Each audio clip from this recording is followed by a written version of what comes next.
ഇന്നസെന്റ് ചേട്ടൻ അത്യാവശ്യം സിനിമകളിൽ പാടുകയും പാടിയ മിക്ക പാട്ടുകൾ ഹിറ്റാവുകയും ചെയ്തിട്ടുണ്ട് അല്ലേ? ഏറ്റവും കല്യാണരാമനിലെ പാട്ടെടുത്താലും കുണുക്കു പെൺമണിയെ എന്ന് പറയുന്ന ഗാനം എടുത്താലും ആനച്ചന്തം എടുത്താലും ഗജകേസരി യോഗത്തിനകത്തൊരു പാട്ട് പാടിയിട്ടുണ്ട്.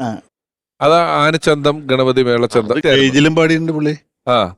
സ്റ്റേജിൽ പാടിയിട്ടുണ്ട്. സ്റ്റേജ് ഷോയില് അദ്ദേഹം അവതരിപ്പിച്ച കഥാപ്രസംഗമൊക്കെ എത്ര നാളില് നിൽക്കുന്നതാണ്. അപ്പൊ നമുക്ക് ഓലയാൽ മേഞ്ഞൊരു അത് നമ്മള് അടുത്തൊരു ഷോയില് ലാസ്റ്റ് ഇന്നസെന്റ് നല്ല സജീവമായിരുന്ന സമയത്ത് റീപ്രൊഡ്യൂസ് ചെയ്യാനൊന്ന് ആലോചിച്ചു. ഇന്നസെന്റൻ പറഞ്ഞിട്ടാ അത് ഇപ്പോഴത്തെ ജനറേഷനെ ഏൽക്കും സംശയം പറഞ്ഞ് നമ്മള് വിട്ടതാണ്.